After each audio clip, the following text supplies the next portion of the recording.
आणि तो ॲग्रिकल्चरचा निकाल आला त्यात तुम्हाला आणखीन एक गोष्ट सांगू इच्छितो की जेव्हा आपण राज्याचा रिटर्नच्या नवीन पॅटर्नच्या निकालाबद्दल बघतो, ॲग्रीचा आता जो निकाल लागलाय तर या रिझल्टमध्ये प्रकर्षानं जाणवलेल्या ज्या गोष्टी आहेत, मला एक्झॅक्टली आकडा नाहीये पण जे पहिल्या 10 रँक आहेत, पहिल्या 10 या पहिल्या 10 मध्ये 6 ते 7 कोण आहेत, मुली आहेत. बरोबर आहे. सोबत या सगळ्या लोकांना भेटल्यानंतर काय जाणवलं, या सगळ्यांचं म्हणणं होतं की तुमचा कंटेंट महत्वाचा आहे. दुसरी गोष्ट तुमचं प्रेझेंटेशन महत्वाचं आहे. याला राज्यसेवा खूप महत्व देते. तिसरी महत्वाची गोष्ट तुमची हँडरायटिंग सुद्धा महत्वाची आहे. हँडरायटिंग मध्ये काय महत्वाची गोष्ट आहे, यात तुमचं अक्षर येतं. त्यानंतर तुमचा 2 लाईन मधला स्पेस येतो, 2 रेषांमधला स्पेस. तिसरं 2 शब्दांमधला स्पेस सुद्धा यामध्ये येतो. आणि चौथी सगळ्यात महत्वाची गोष्ट या सगळ्या पर्टिक्युलर केसमध्ये तुम्ही खाडाखोड किती कमी करता यावर सुद्धा गोष्टी ठरतात. आणखीन महत्वाची गोष्ट, राज्यसेवेला जे लिखाण आहे हे थोडंसं साहित्यिक स्वरूपाचं, म्हणजे साहित्यिक स्वरूपाचं किंवा थोडंसं भरलेलं जर असेल, म्हणजे थोडंसं तुम्ही भारी भारी वाक्य असेल तर मार्क येतात. या ठिकाणी मला स्वतःला हे जाणव होतीये की या पद्धतीनं यूपीएससी नाही चालत. यूपीएससीची रिक्वायरमेंट थोडी वेगळी आहे. यूपीएससी कंटेंट, मुद्देसूद, अक्षर चांगलं नसलं तरी चालतं, कंटेंट महत्वाचं आहे.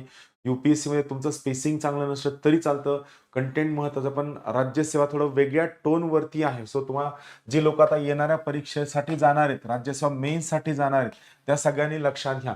आता या ठिकाणी 2 गोष्टी होऊ शकतात. राज्यसेवा मुख्य जी आहे यामध्ये जर वर्ड लिमिट दिली तर तुम्हाला वर्ड लिमिट स्टिक करायची आहे. पण जर समजा राज्यसेवेत वर्ड लिमिट दिली नाही तर टेक्निकली लक्षात घ्या की 5 मार्कांसाठी तुम्हाला 1 पानभर लिहायचं आहे. 10 ते 12 मार्कांसाठी 2 पानं लिहायची आहेत. आणि लाइनिंगचं पेज असणं, पेज भरणं रिलेटिव्हली डिफिकल्ट जातं, हे लक्षात घ्या. त्यामुळे तुम्हाला बघा, परत तुम्हाला सांगतो, जी लोक आता राज्यसेवा मुख्य द्यायला जातील तर 5 मार्क जर असेल, जर वर्ड लिमिट दिलेली नसेल तर, वर्ड लिमिट दिली तर काही इश्यू नाहीये. पण वर्ड लिमिट दिली नसेल तर 5 मार्कांसाठी तुम्ही 1 पानभर उत्तर लिहायला हवं. त्यानंतर 10 ते 12 मार्कांसाठी तुम्ही 2 पान उत्तर लिहायला हवं. या 2 गोष्टी लक्षात घ्या. आणखीन एक लक्षात घ्या, आता यूपीएससी मध्ये पेजेस जे असतात ते ब्लँक असतात, बरोबर आहे. एमपीएससीने जे फूड सेफ्टी ऑफिसरची परीक्षा घेतली आहे, फॉरेस्टची परीक्षा घेतली आहे, ॲग्रिकल्चरची परीक्षा घेतली आहे, त्या तीनही परीक्षांमध्ये लाइनिंग असलेल्या पेजेसचा वापर केलेला आहे. आणि लाइनिंग असलेल्या पेजेसचा वापर केल्यामुळं जे पान आहे हे पान खूप मोठं दिसतं साईजनं. पानाची साईज खूप मोठी असते, त्यामुळे पान भरणं थोडंसं अवघड जातं. यावर तुम्हाला थोडंसं त्यावर सुद्धा काम करायचं आहे.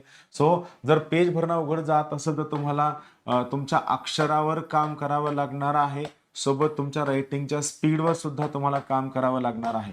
अक्षर आणि स्पीड दोन्हीवर सुद्धा तुम्हाला काम करावं लागणार आहे.